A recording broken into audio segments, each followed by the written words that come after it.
Bonjour à tous, je suis Daphné Landévaux, coach en rangement. Dans mon travail, on me demande très souvent de l'aide pour organiser et classer les papiers. Alors aujourd'hui, je voulais présenter pour ma maison et nous les différents moyens de classement des papiers. Donc le plus fréquent, c'est vraiment le classeur que tout le monde connaît. L'avantage, c'est qu'on retrouve très facilement les documents, tout est vraiment lisible. Par contre, le gros inconvénient, c'est que ça prend du temps de ranger dedans. Ça demande chaque fois d'aller ouvrir le mécanisme, d'aller trouver le bon onglet, d'aller perforer la feuille ou la glisser dans une pochette. Donc, si vous n'aimez pas trop classer vos papiers, ça peut suffire à être butant et du coup, on a des piles qui s'accumulent et rien n'est rangé. Du coup, on a d'autres systèmes. On peut utiliser les porte-revues. L'idée, en fait, c'est vraiment d'aller mettre très rapidement les documents à leur place. Donc après, avec un système de pochettes comme ça, on peut séparer les thèmes, donc faire une pochette intitulée santé, on étiquette bien, bien sûr, une pochette pour ce qui est bancaire, une pochette pour ce qui est facture d'énergie par exemple, ainsi de suite. Par contre, comme vous le voyez, les feuilles, ça peut rapidement bouger. Quand il y a beaucoup de dossiers, on peut de plus trop s'en sortir. C'est un peu l'inconvénient du coup. Cette solution, je la préconise plutôt pour des dossiers professionnels par exemple, les dossiers en cours, ça c'est pas mal. Sinon, j'ai pas mal de clients qui aiment beaucoup utiliser les pochettes. En fait, l'idée c'est vraiment de faire une pochette nouveau par thème. Donc là, on peut classer toutes les factures des dernières années, il n'y a pas de problème. Donc on fait par exemple une pochette santé, une pochette banque. Alors c'est quand même vite rempli, c'est vrai.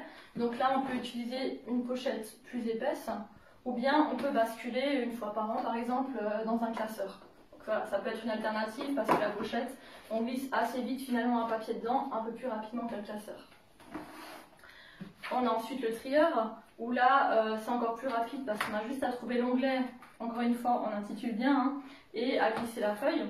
Donc là, c'est pas mal pour vraiment limiter au maximum le nombre de gestes. Mais bien sûr, c'est très vite rempli, donc là, c'est vraiment à aller archiver dans un autre système assez régulièrement. Dans le même ordre d'idée, on a aussi les dossiers suspendus. En fait, là, le classement est vertical au lieu d'horizontal, mais c'est un peu la même chose.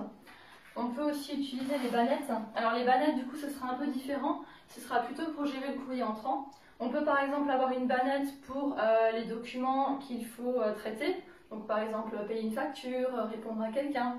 On peut avoir une deuxième bannette pour les choses à lire, les choses en attente de réponse par exemple. Là c'est vraiment adapté en fonction de vos besoins. Et une bannette pour les choses à classer. Et donc là de temps en temps on prend tout le tas et on va aller ranger dans le système qu'on a choisi. Et en dernier, on a aussi les boîtes archives.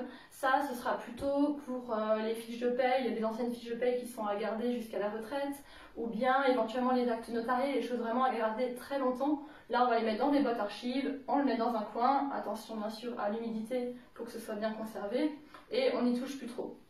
Alors tous ces moyens ne sont pas exhaustifs. On a toujours on a toute possibilité d'utiliser d'autres choses. Il y a des gens qui utilisent des petits tiroirs par exemple pour aller glisser les papiers par thème. On peut faire preuve d'imagination. C'est vraiment à vous de trouver le moyen qui vous convient le mieux. Le plus important c'est vraiment d'essayer. Si quelque chose ne marche pas, essayez peut-être une autre méthode jusqu'à se trouver celle qui vous permet vraiment d'arriver à gérer au quotidien les papiers. Voilà, j'espère que ça vous a inspiré. À bientôt!